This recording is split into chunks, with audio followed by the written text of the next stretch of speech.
우리가 함께 읽은 이 요한 1서 5장에 있는 이 말씀을 통해서 하나님께서 주시는 은혜를 우리가 함께 나누기를 원합니다.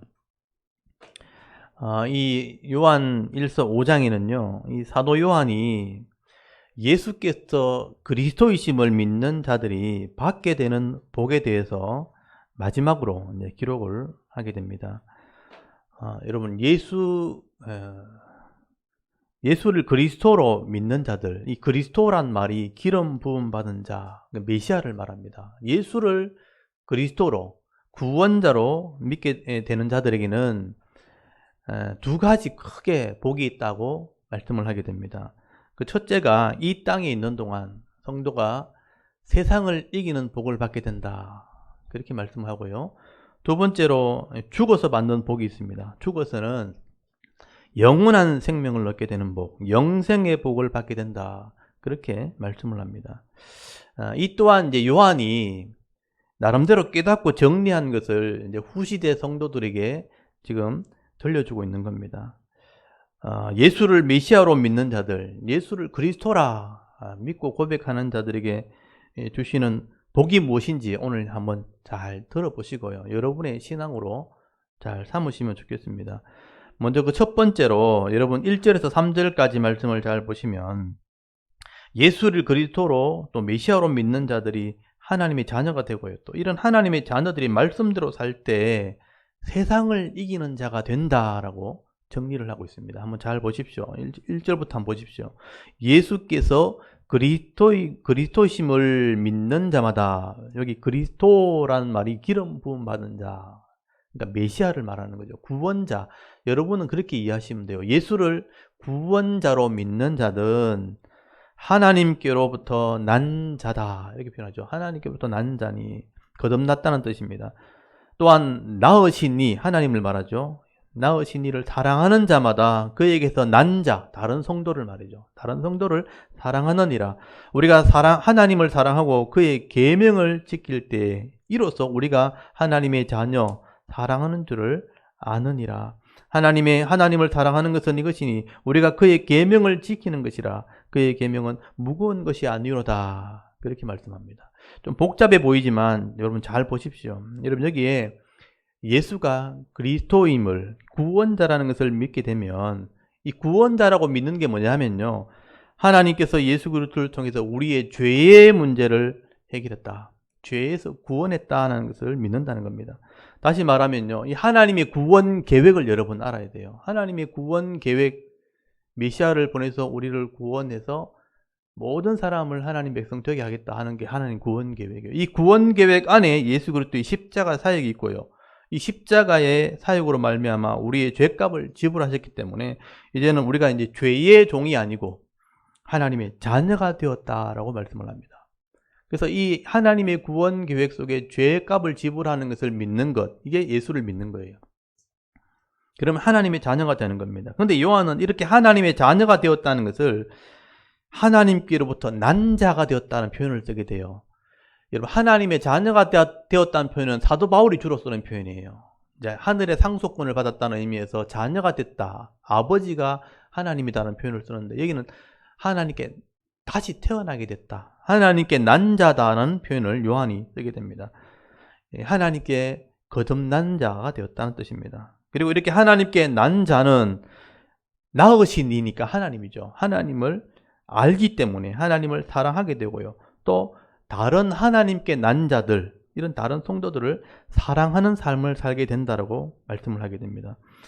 여러분, 여기 하나님께로 난 자가 다른 성도를 사랑하는 줄을 우리가 어떻게 알 수 있는가? 그걸 2절에 요한이 그렇게 설명하죠. 계명을 지키는 걸 보면 알 수 있다. 그래서 계명이라는 것을 끌고 들어옵니다. 보십시오. 세상 사람들과 다르게 사랑할 수 없는 사람을 이렇게 진짜 사랑하는 것을 보면, 아, 저 사람은 진짜 하나님 백성이구나, 하나님 자녀구나 하는 것을 알 수 있게 된다. 다르다는 거죠. 여기서 우리가 좀 힌트를 얻어야 될 게, 요한이 지금 생각하는 게 뭐냐면, 요한이 말하는 것은 하나님의 사랑이라는 것이 바로 하나님의 계명, 말씀을 의미하는 것이다. 감정적인 사랑이 아니라는 얘기를 지금 하는 겁니다. 여러분 3절 한번 보십시오. 하나님을 사랑하는 것은 이것이니 하고 설명을 하잖아요. 우리가 그의 계명을 지키는 것이라. 그래서 사랑이란 게 뭐냐? 계명을 지키는 거다라는 말을 쓰게 되고요.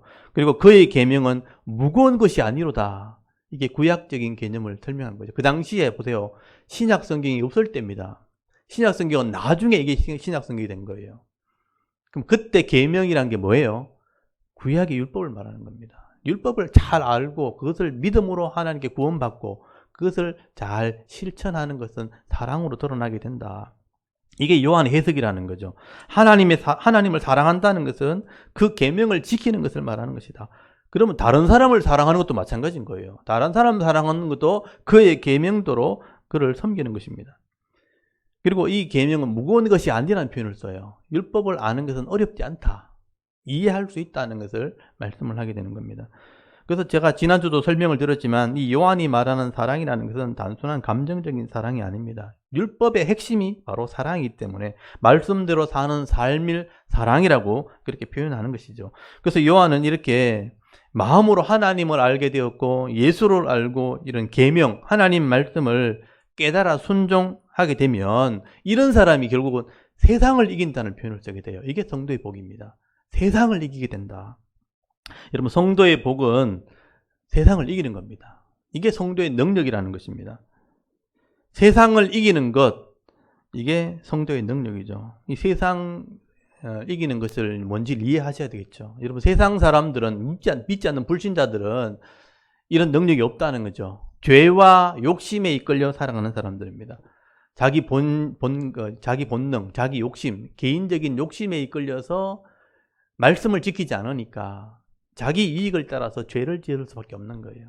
그래서 욕심에 이끌려서 살다 보면 죄가 드러나게 되고 죄 때문에 고통을 따라요. 고통의 열매를 가지고 살아가는 것이 불신자들의 삶입니다.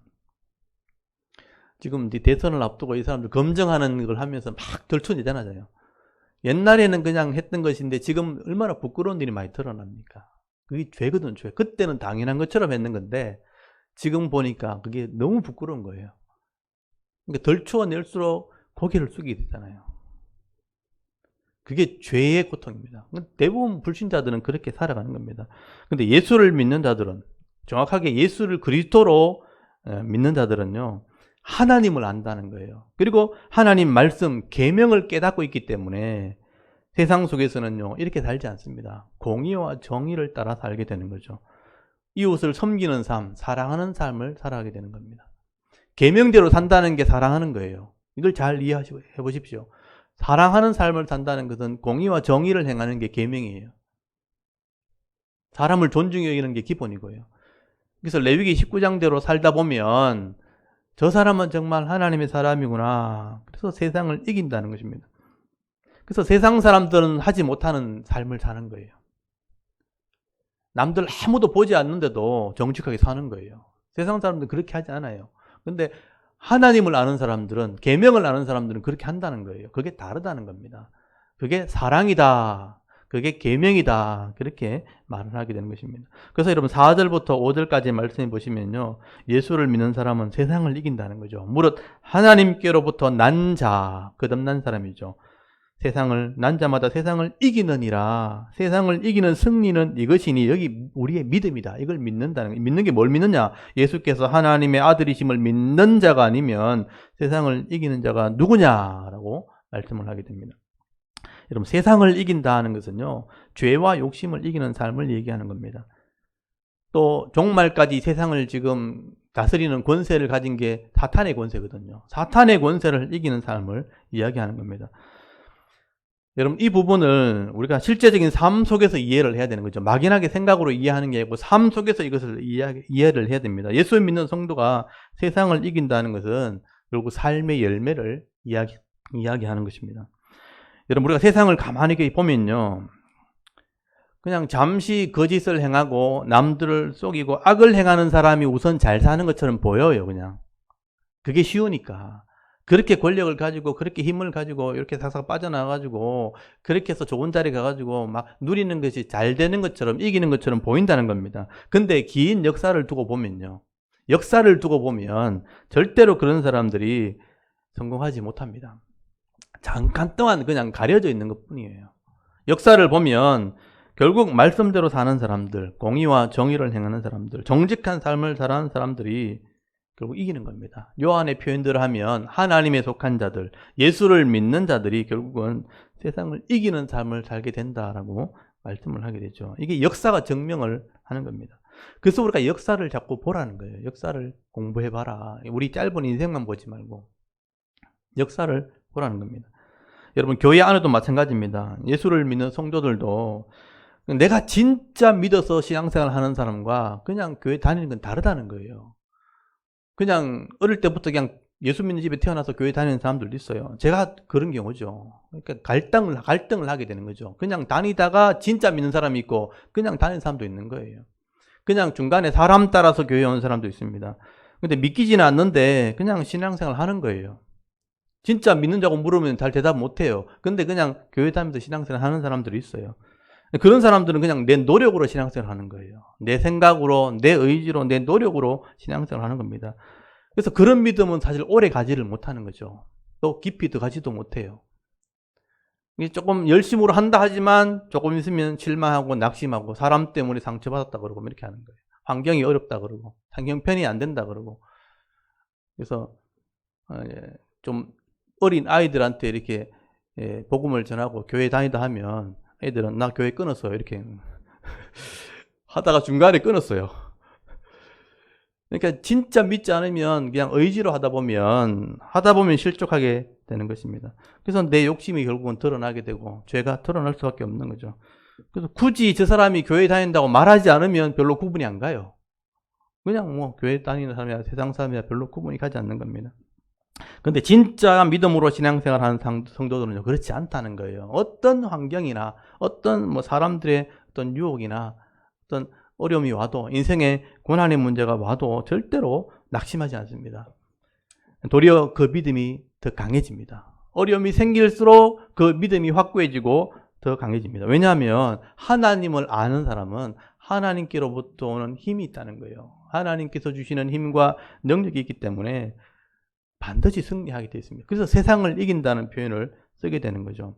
제가 예배 전에 읽어드렸던 시편 16편 말씀이 다윗의 시입니다. 다윗의 시인데 다윗이 뭐라고 신앙 고백을 하게 되냐면 시편 16편 8절에 보시면 내가 여호와를 항상 내 앞에 모심이여 그가 나의 오른쪽에 계심으로 내가 흔들리지 아니하리로다. 이러므로 나의 마음이 기쁘고 나의 영도 즐거워하며 내 육체도 안전히 살리니 이는 주께서 내 영혼을 소홀히 버리지 아니하시며 주의 거룩한 자를 멸망시키지 않으실 것임이니다. 다윗이 이런 고백을 하게 됩니다. 다윗은 수많은 이제 어려움을 겪었던 사람이죠. 그러니까 하나님의 일꾼으로 어릴 때부터 이제 선택이 되었고 부름을 받았기 때문에 하나님 말씀대로 살려고 막 애를 쓰거든요. 시편 18편에도 고백이 돼 있어요. 내가 여호와의 법을 내 속에서 버리지 않았다고 돼 있거든요. 근데 그대로 살려 하니까 악한 자들이 참 괴롭히는 거예요. 사울을 통해서 권력 있는 사람들이 죽이려고 하고 또 왕이 되어도 반란을 일으키고 반역을 일으키려고 하고 불평을 품은 사람들이 대적을 하고 그래서 수없는 어려움을 겪게 되는 겁니다. 근데 다윗이 고백하는 게 뭐냐면 항상 내 앞에 하나님이 있다는 거예요. 하나님이 내 오른쪽에 있다는 건 능력이 된다는 뜻이거든요. 하나님이 내 능력이 되기 때문에 내가 흔들리지 않는다 이런 표현을 쓰는 거죠. 이게 믿음 있는 사람입니다. 그래서 내 마음이 기쁘고 내 영도 즐겁고 내 육체도 안전하다. 영육이 강건하다 이런 표현을 쓰죠. 이 표현을 잘 보십시오. 마음이 기쁘고 상황은 어려운데 마음은 기쁘고 내 영이 즐겁다. 그리고 내 육체도 안전하다. 하나님이 도와주신다. 하나님이 내가 소홀히 버림받도록 내버려 주지 않는다. 그런 표현을 쓰게 되는 것입니다. 이게 진짜 믿음 있는 성도죠. 그래서 성도들이 이런 복을 받게 되어진다. 요한이 지금 설명을 하게 되는 것입니다. 그래서 여러분 요한이 지금 설명하고 있는 예수를 믿는 자에게 주시는 복이 무엇인가 여러분 좀 묵상해 보셔야 돼요. 세상을 이기는 복을 받게 된다. 여러분 속에 일어나는 여러 죄의 유혹이나 또 여러 가지 나를 거꾸로 떨리려고 하는 여러 가지 환경들이 분명히 있을 거란 말이죠. 그런 것을 이기는 삶을 사는 복을 받게 된다라고 말씀을 합니다. 가치가 있는 거죠. 여러분이 그런 복을 받을 수 있기를 바랍니다. 이 말씀을 묵상하시면서 예수를 믿는 것이 무엇인가? 내가 그런 하나님의 자녀가 되는 믿음이 무엇인가? 묵상하시면서 하나님께서 주시는 이런 힘과 능력으로 여러 가지 삶 속에서 오는 죄의 유혹을 여러분 이겨나가시고요. 사탄의 유혹을 이기시면서 세상을 이기며 살아갈 수 있는 그런 믿음 있는 성도들이 다 되실 수 있기를 간절히 소원합니다. 그리고 두 번째 복이라는 게 있죠. 성도가 받을 두 번째 복이 영생의 복이 있다. 그렇게 말씀하죠. 예수가 하나님이 아들이심을 믿는 자는 영원한 생명, 영생을 얻게 된다. 그런데 먼저 우리가 예수가 하나님의 아들이라는 것을 어떻게 우리가 믿을 수 있겠는가? 요한이 지금 설명을 하게 됩니다. 요한 1서 5장을 한번 보십시오. 5장에 보시면요. 거기 5장 5절부터 설명을 하게 됩니다. 어떻게 하나님의 아들이심을, 예수님이 하나님의 아들이시는 것을 믿을 수 있겠는가? 물과 피와 성령이 이것을 증거한다라는 설명을 하게 되죠. 그 당시에 여러분 이게 배경이 있어요. 영지주의자들이요. 그 당시에 이단도로 등장을 하게 됩니다. 이 영지주의자들은 영적인 것이 거룩하고 육은 악하다고 이원론을 주장한 사람. 이 플라톤의 이원론에서 온 거죠. 헬라 철학에서 온 이단입니다. 세상의 사상을 받아들인 것이죠.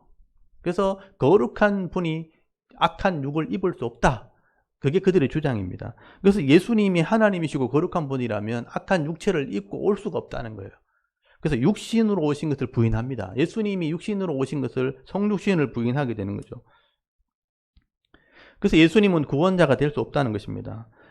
단지 이제 예수님께서 세례를 받으실 때 하늘에서 하나님의 음성이 들렸고 하나님의 아들이라는 음성이 들렸기 때문에 그때 잠깐 성령이 돌아가지고 하나님이 일들을 할수록 사역하셨고 예수님이 십자가에 죽으시면서 성령을 통해서 떠났다. 그래서 이 땅에 있는 동안 공생의 기간 동안 잠깐 동안 하나님이 성령을 주어서 그 일을 하겠다. 그렇게 주장해요. 그래서 인간의 몸을 잠깐 동안 입었다. 그것을 기독가연설이라고 합니다. 그건 그 당시 이단들인데요.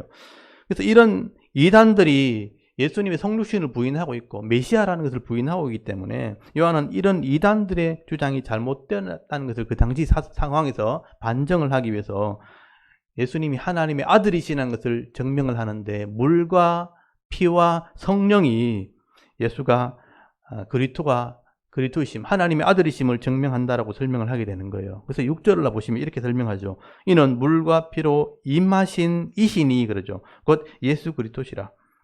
물로만 아니요 물과 피로 임하셨고 증언하는 이는 성령이니 성령은 진리니라. 이 설명을 잘 보십시오. 여러분 예수님이 물과 피로 임하셨다. 임했다는 표현이 뭐냐면 드러났다, 나타났다 이런 뜻이거든요. 물과 피로 하나님의 아들임을 증명했다. 자신을 드러냈다는 겁니다. 여기 물과 피는 뭘 말하냐면 세례와 십자가를 의미하는 겁니다. 오늘 성경 문제에 이게 나와 있어요. 이건 성경에 답이 없기 때문에 미리 적어 놓으셔야 돼요. 물과 피는 세례와 십자가를 의미하는 겁니다. 여러분 예수님께서 공생을 시작하실 때 세례 요한에게 물로 세례를 받게 되죠. 여러분 이때 하늘에서 하늘문이 열리면서 하늘의 음성이 들리게 됩니다. 이는 내 사랑하는 아들이고 내 기뻐하는 자라라는 선포가 있었다는, 그 당시에 있었던 사람들은 다 들었다는 거예요. 예수님이 세례받을 때 하나님의 아들이심을 드러냈다는 거예요. 물로 세례를 받을 때. 그래서 이 사건이요 복음서에 다 기록이 돼 있어요. 사복음서마다 마태, 마가, 누가, 요한이 이걸 다 기록을 하게 됩니다. 그래서 다 지금 살펴볼 수는 없고 가장 객관적으로 기록했던 사람이 누가거든요. 이방인이기 때문에. 이방 사람이 이 사건을 기록했으니까 객관적으로 기록했겠죠. 증명할 수 있도록. 그래서 누가복음을 우리 한번 찾아봅시다. 누가복음 3장을 한번 펴보십시오. 누가복음 3장에 보면 예수님이 세례 받으시는 장면이 나옵니다. 누가복음 3장 21절 22절.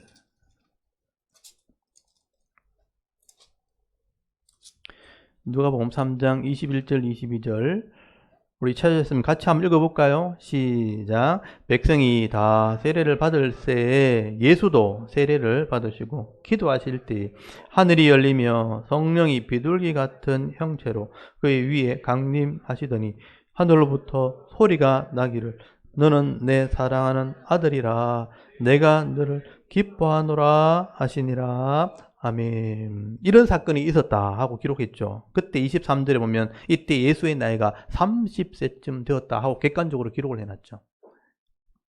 예수님이 30세쯤 되었다는 것을 기록한 사람 누가밖에 없어요.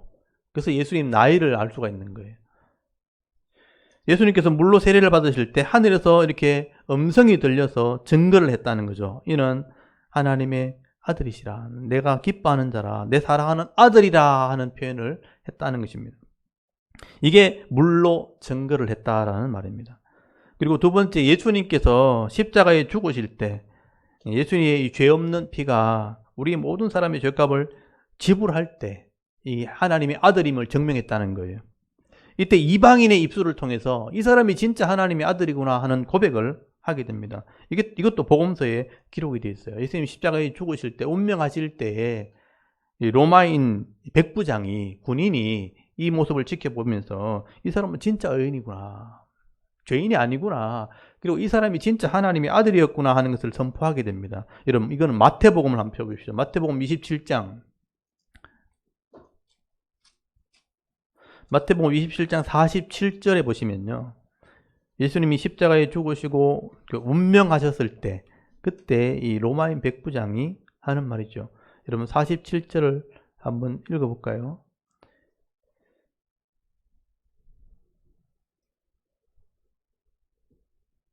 (27장) 54절입니다. 47절은 죽으시는 장면이고요. 54절 같이 한번 읽어볼까요? 54절 읽겠습니다. 시작. 백부장과 및 함께 예수를 지키던 자들이 지진과 그 일어난 일들을 보고 심히 두려워하여 이르되 이는 진실로 하나님의 아들이었도다 하더라. 아멘. 기록해놨죠. 예수님께서 십자가에 죽으시는 순간에 이방인이죠. 백부장이니까. 로마인 백부장은 군인입니다. 군인. 그 당시 로마 군인이죠. 근데 이 죽으시는 모습을 다 지켜보면서 마지막으로 이렇게 고백을 하게 되는 것이죠. 이 마태의 기록 또한 역사의 기록이고 실제로 성경의 기록이기도 합니다. 이렇게 예수님은요, 세례 받으실 때 하나님의 아들이라고 드러내신 거예요. 또 십자가에 죽으실 때 하나님의 아들이심을 드러냈다는 것입니다. 그래서 물과 피로 예수님이 하느님의 아들이었다는 것을 증명하고 있다. 그리고 성령이 이 땅에 오셔서 예수님께서 구약에 예언된 메시아였다는 것을 증거해서 하나님께 사람들에게 믿게 하는 거예요. 그래서 오늘 요한일서 5장 6절에 보시면요, 증거하는 이가 성령이다. 이 성령은 진리라. 변하지 않는 분이다. 변하지 않게 계속 지켜봤다는 거예요. 그래서 예수님이 하나님의 아들이심을 성령이 증언하게 된다는 겁니다. 그래서 여러분 요한복음에 보면 예수님께서 이 성령이 오시게 되면 반드시 증언하게 될 것이다. 여러분 이것도 한번 찾아보십시오. 요한의 증언이니까 요한복음 15장 26절 한번 찾아보십시오. 요한복음 15장 26절 조금 귀찮으시더라도 한번 찾아보십시오. 요한복음 15장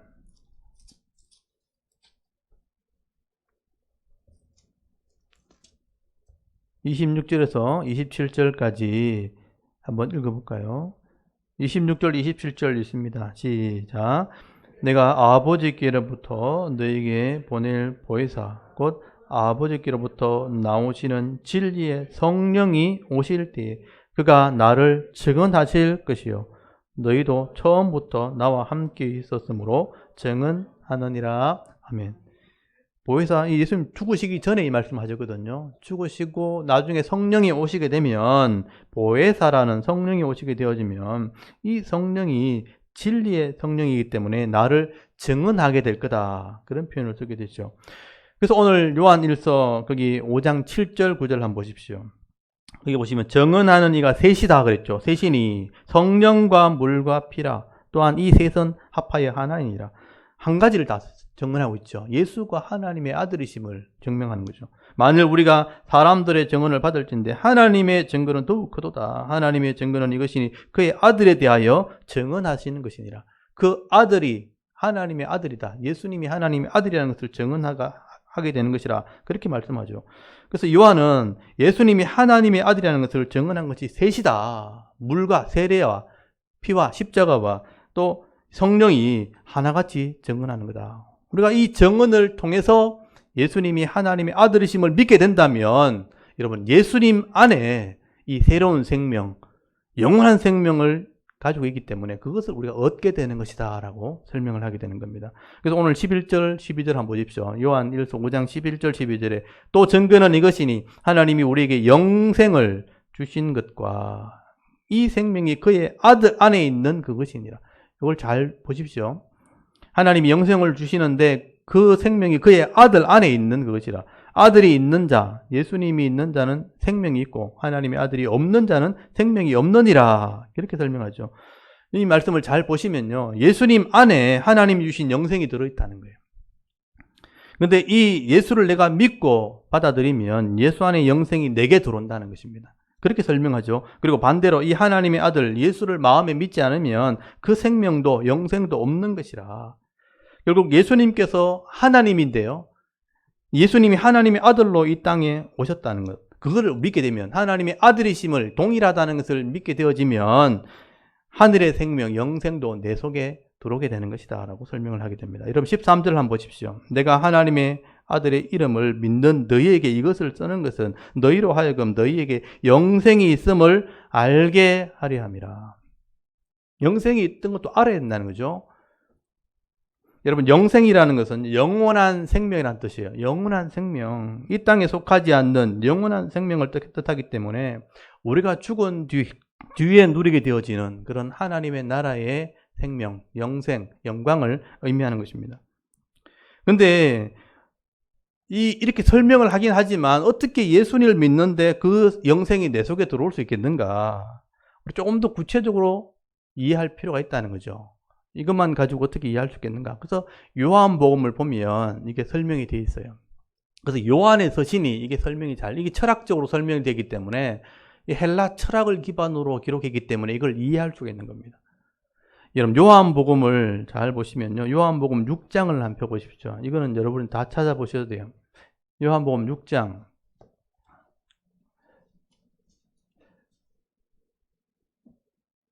요한복음 6장 38절 한번 펴보십시오.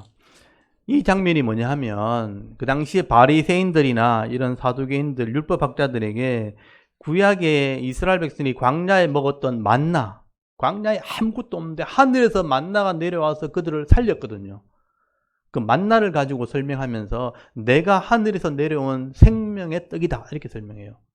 그래서 나를 먹으면 내 안에 있는 생명을 누리게 되는 거다. 영생을 얻게 되는 거다. 그래서 영생을 설명하는 거예요. 그래서 38절 여기 6장이죠. 요한복음 6장 38절에 보시면 내가 하늘에서 내려온 것은 하고 설명하죠. 이게 철학적인 개념이라는 거예요.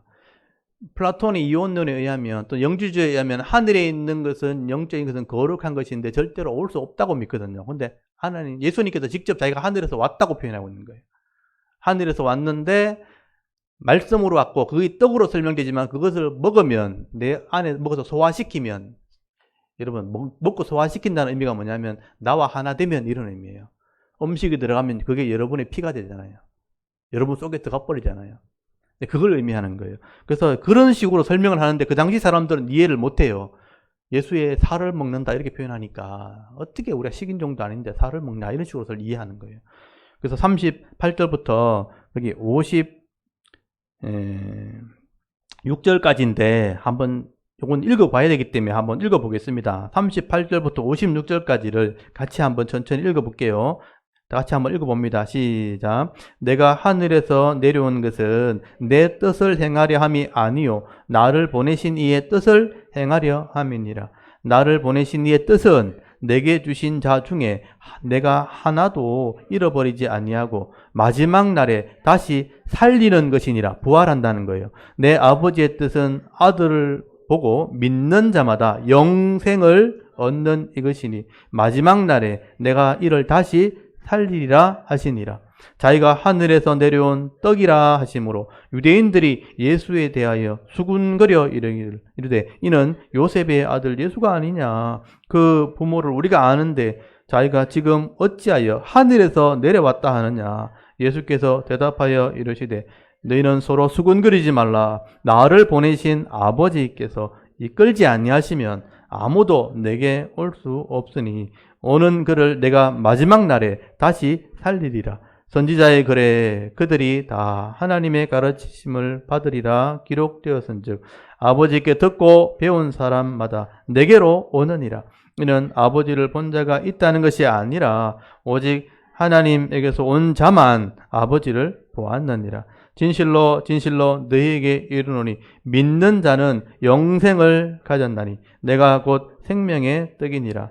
너희 조상들은 광야에서 만나를 먹어서도 죽었거니와 이는 하늘에서 내려온 떡이니 사람은 으로 하여금 먹고 죽지 아니하게 하는 것이니라.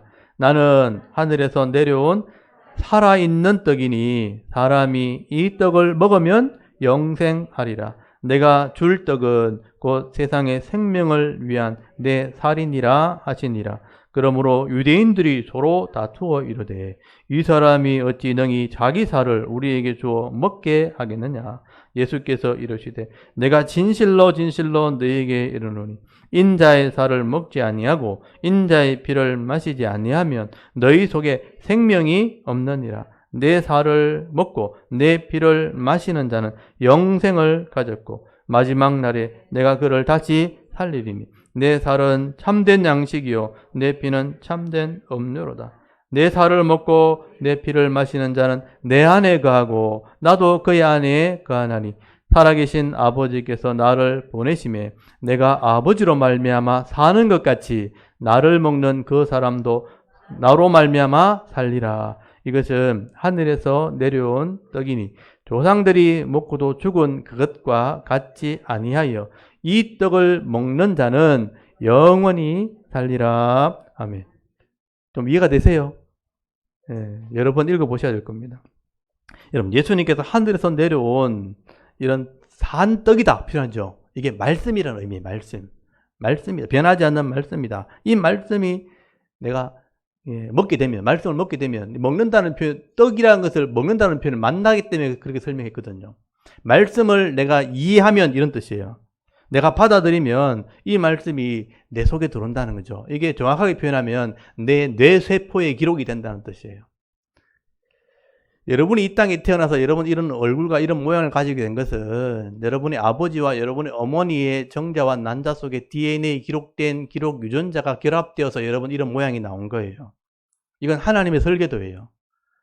DNA에 기록된 그 데이터대로 여러분이 나온 거예요. 그래서 난자와 정자의 데이터가 합쳐질 때 여러분의 아버지와 여러분의 얼굴이, 어머니 얼굴이 비슷하지만 다르잖아요, 분명히. 두 데이터가 합쳐져 가지고 여러분 이런 얼굴이 나온 거예요. 근데 우리 영생으로 갈 때는 변하지 않는 말씀이 합쳐져야 되는 거예요.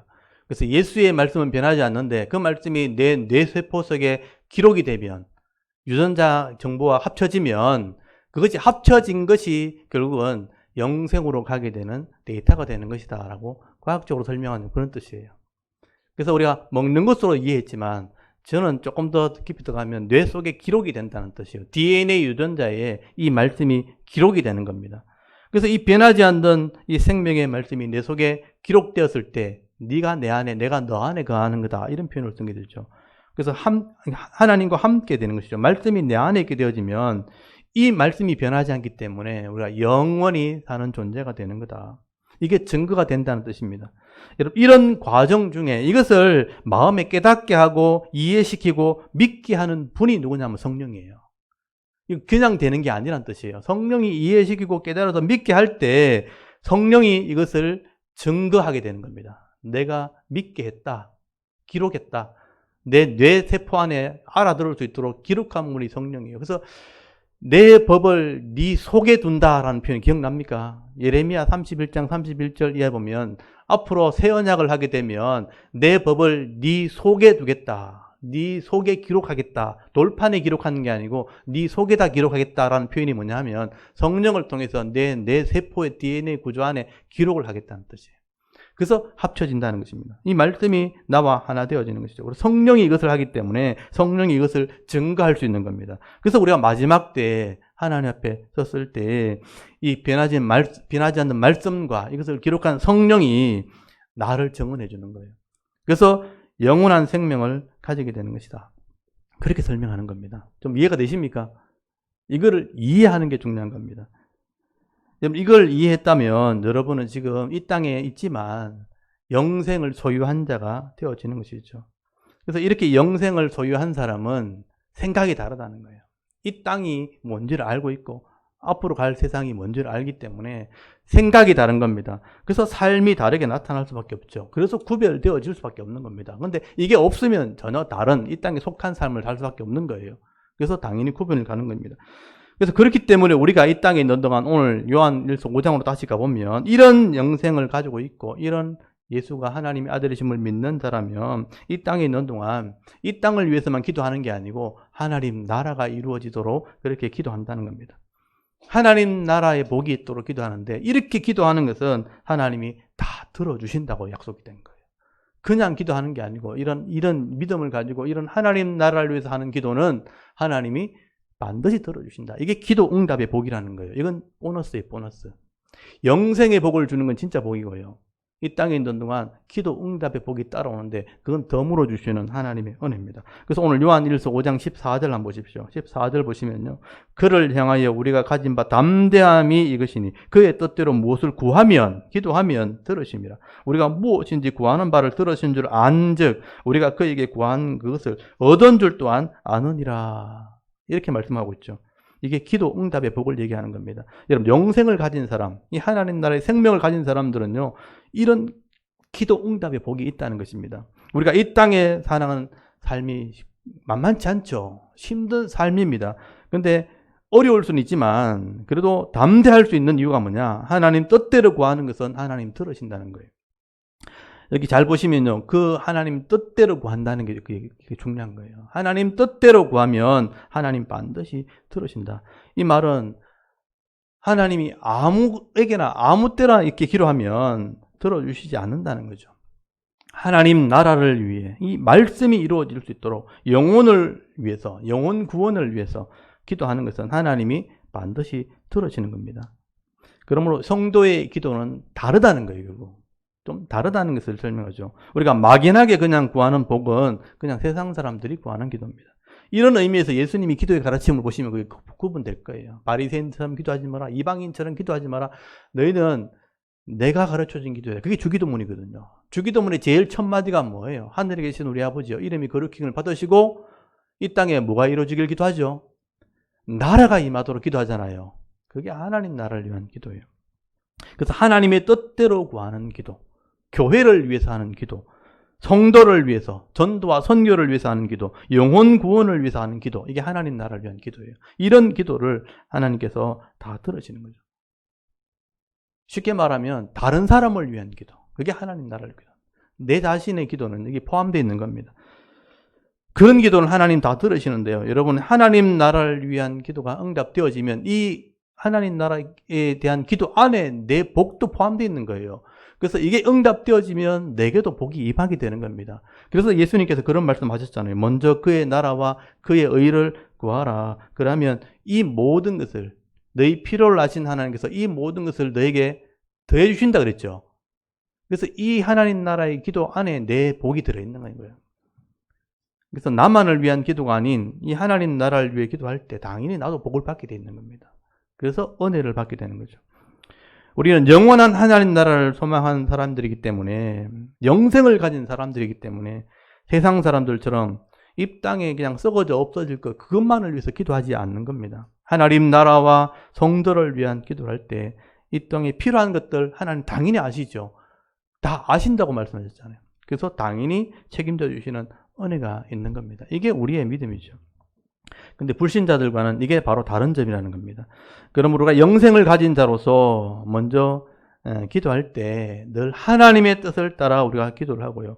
또 성도와 이웃을 위해서 기도할 때 하나님 우리의 필요를 채워주시는 그런 은혜가 있다는 것을 꼭 기억하십시오. 그 은혜를 받아 누리는 게 성도예요. 그러니까 다 잘 되는 기도가 하나님을 위한 기도예요.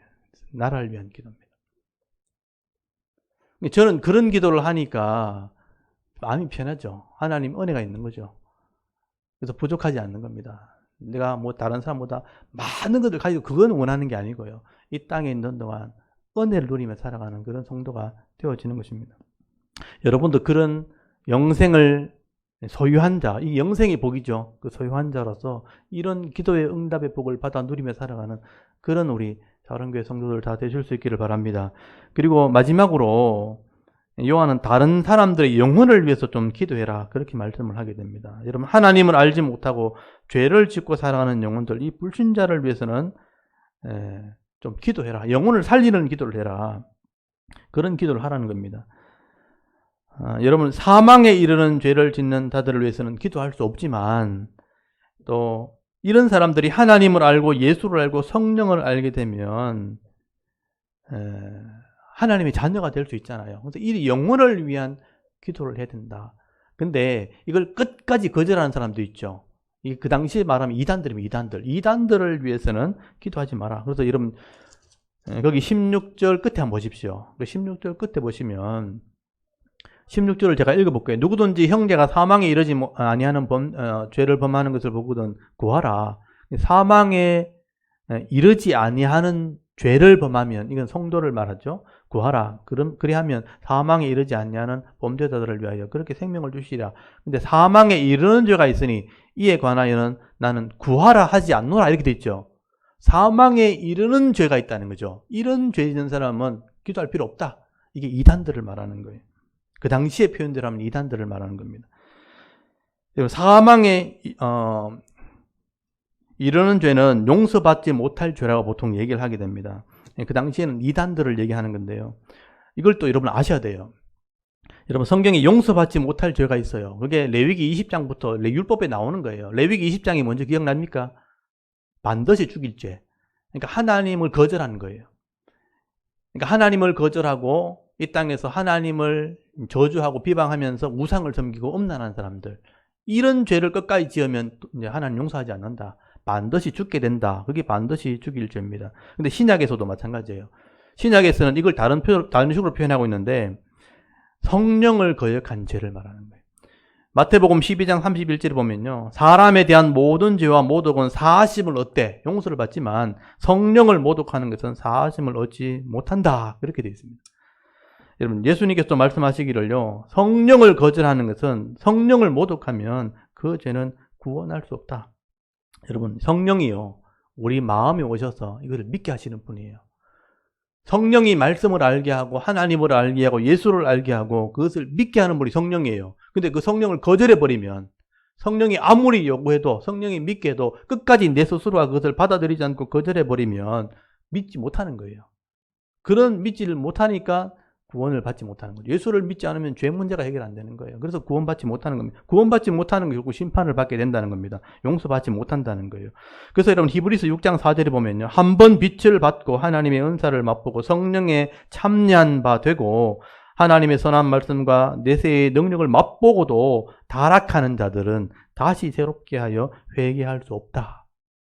거절했다는 걸 말은 거절했다. 성령을 알고 하나님도 알고 다 아는데 거절하는 사람이 있다는 거죠. 자기 의지로 끝까지 받아들이지 않는 사람들, 이런 사람들은 하나님께 속한 자가 아니다라고 표현합니다. 하나님께 속하지 않았기 때문에 그것을 믿지 않는 거다. 그리고 반대로 얘기하면 마귀에게 속한 자라, 이런 뜻이에요. 그냥 받아들일 수 없는 거예요. 그래서 그런 사람들을 위해서 하나님 기도를 들어줄 수가 없는 거예요. 그래서 그런 자를 위해서는 구할 수 없다. 그래서 여러분, 요한의 결론이 뭐냐면 하나님의 자녀된 자들은 절대로 이렇게 되지 않는다는 거예요. 이런 죄를 지을 수도 없고 하나님을 거절할 수도 없고 성령이 믿게 하면 죄를 지을 수 없다고 표현하는 겁니다. 여러분, 18절 한번 보세요. 이게 요한의 결론이거든요. 하나님께로부터 난 자는 다 범죄하지 아니한 줄 우리가 아노라 그랬죠. 하나님께로부터 난 자가, 하나님께 난 자, 여긴 예수님 말이죠. 하나님께 난 자, 예수님이 그를 지키심에 악한 자가, 마귀죠 결국은, 그를 만지지도 못하느니라. 이 만지지도 못한다는 표현은 건드리지 못한다 또는 들러붙지 않게 한다, 이런 뜻이에요. 만진다는 그런 개념이 이렇게 방해한다, 이런 개념이거든요. 건드린다 아니면 딱 달라붙어가 안 떨어지는 거 말이죠. 이렇게 하지는 못한다. 계속 시험을 할 수 있죠. 그렇지만 들러붙어서 다니지는 못한다, 이런 개념이에요. 그래서 이 하나님께 난 자, 예수님이 우리를 지키시기 때문에 그런 죄를 지을 수 없다. 결국 이 말은요, 누구든지 예수를 알고 바로 믿기만 한다면 절대로 예수를 버릴 수 없습니다. 그렇게 한다는 거예요. 그냥 교회만 왔다 갔다 하면서 진정으로 믿지 않으면, 진정으로 내가 받아들이지 않으면 결국 거절하게 되어지면 사탄의 말을 들을 수밖에 없습니다. 따라갈 수밖에 없고 유혹에 넘어질 수밖에 없고, 그렇게 죄를 짓다 보면 결국은 구원을 받지 못하는 겁니다. 구원받지 못하니까 심판을 받게 되는 거죠. 이런 사람을 위한 기도는 하나님이 들어줄 수 없다. 그래서 우리가 영혼 구원을 위해서 기도해라. 구원받을 수 있는 사람을 위해서, 영혼을 위해서 기도해라. 우리가 해야 할 일은 이 땅에 있는 동안 결국 하나님 말씀을 바로 깨닫게 되는 거예요. 바로 알고 깨닫고 그것을 믿음으로 받아들이면서 그 말씀을 확인하면서 진리 안에 거하는 삶을 우리가 살아야 되는 것이죠. 그래서 그렇게 되도록 믿지 않는 자를 위해 기도해야 되는 겁니다. 여러분 친구 중에, 친구들 중에, 아는 사람들 중에 그런 믿음이 없는 사람이 있다면 믿음을 구하셔야 되죠. 근데 알면서 끝까지 거절하는 사람들은 결국 하나님이 심판하실 밖에 없는 겁니다.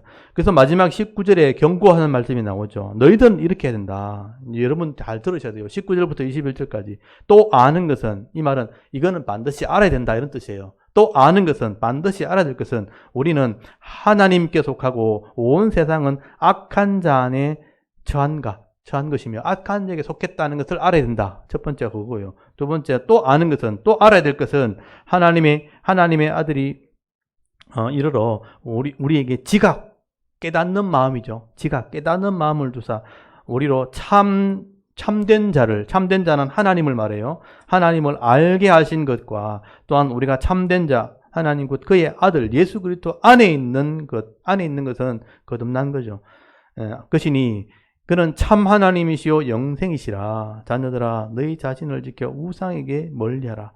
지금 우리가 반드시 알아야 될 게 두 가지가 있다. 그렇게 말씀합니다. 성도는 하나님께 속한 자고 세상은 마귀에게 속했다는 것을 알아야 된다. 우리가 하나님께 속해서 말씀을 따라 순종하는 자가 된다. 그래서 하나님께서는 우리 각자에게 이런 지각을 주셨다. 깨닫는 마음을 주었는데, 이 지각, 깨닫는 마음이 뭐냐? 이해하는 마음을 주셔서 하나님을 알고 예수 그리스도를 우리가 바로 알게 될 때 영생을 얻게 하는 것을 알게 하셨다는 거예요. 이게 우리가 반드시 알아야 될 것입니다. 그래서 알아야 된다는 말을 계속 강조를 하게 되죠. 우리가 알아야 된다. 알고 있어야 된다. 이 안다는 것은 지식적인 어떤 지식이 아니고요. 아는 게 아니고 삶으로 또 체험으로 그 분명히 안다는 것을 말씀을 하게 되는 겁니다. 여러분, 이게 분명하게 우리가 알고 있어야 될 것이고 놓치지 말아야 될 것이다. 그렇게 말씀을 하게 됩니다. 그리고 제일 마지막에 이 땅에 있는 동안 우상을 조심해라. 그 당시 표현들 하면 이단들을 조심해라. 잘못된 사상을 조심해야 된다. 그래서 이런 우상과 이런 이단과 잘못된 사상에는요, 우리가 유혹받아서는 안 된다. 이런 잘못된 이단 사상에는요, 이 우리가 알고 있는 것을 무너뜨리는 잘못된 지식이 들어있는 거예요. 그걸 따라가 버리면요, 내가 그걸 믿게 돼버리는 거죠. 그걸 믿게 돼버리면 하나님을 거절하게 됩니다. 그게 이단의 무서운 거예요. 이단의 유혹이 거기 있습니다. 이 하나님의 아들이심을 믿게 하는 것과 또 우리가 영생이 있게 하는 것을 못 믿게 하는 거예요. 그걸 존재를 흔들어요. 하나님이 없다 그러고 하나님 구원 계획이 잘못됐다고 얘기합니다. 그런 것들을 흔들어 버리면, 잘못된 지식을 받아들이면 하나님을 아는 것을 잃어버리게 되는 거죠. 그래서 그것을 유혹받지 않도록 조심해야 된다. 그렇게 마지막에 경고를 하게 되는 것입니다. 그래서 우리가 바른 믿음을 가질 때 결국은 영생을 가지게 되는 것이라. 그래서 지금 오늘 요한일서 5장이 쉬운 걸 같지만 사실 복잡하고 굉장히 어렵죠. 제가 설명을 하니까 조금 이해가 되지만 그냥 여러분 아무 설명 없이 읽으면 굉장히 어렵습니다. 요한일서 5장이 굉장히 어렵죠. 근데 사실은 간단한 얘기입니다. 예수님이 구원자 되심과 예수님이 하나님의 아들 되심을 믿는 자들에게는요, 이 땅에 있는 동안 세상을 이기는 복을 받게 된다는 겁니다. 또 죽어서는 영원한 생명을 얻게 되는 이 영생의 복을 받게 된다는 겁니다. 그리고 이 땅에서 이 하나님 나라를 위해서 기도하게 되어지면 이 하나님 나라를 위한 기도는 반드시 응답받게 됩니다. 그래서 기도 응답의 복을 받게 되는 것이라 성도의 받을 복에 대해서 설명을 하게 되는 겁니다. 여러분, 이걸 말씀을 잘 묵상해 보십시오. 여러분 각자에게 주시는 복입니다. 오늘도 이 요한이 성도들에 주시는 복이 무엇인지를 여러분 잘 묵상하시고요. 예수를 믿는 믿음 안에서 여러분 각자가 세상을 이기는 복, 또 영생의 복을 받은 자로서 내 혼자 이 복을 받아 누리는 것이 아니라 또 많은 사람들에게 이 구원을 전하고 이 지식을 전함으로 전도와 선교의 사명을 감당하면서 남은 생애를 살아갈 수 있는 저와 여러분의 이런 영적인 삶의 모습이 되실 수 있기를 주의 이름으로 축원합니다. 아멘. 잠깐 기도드리겠습니다. 하나님 은혜를 감사합니다. 오늘도 2월 첫 주간 예배를 하나님께 드리면서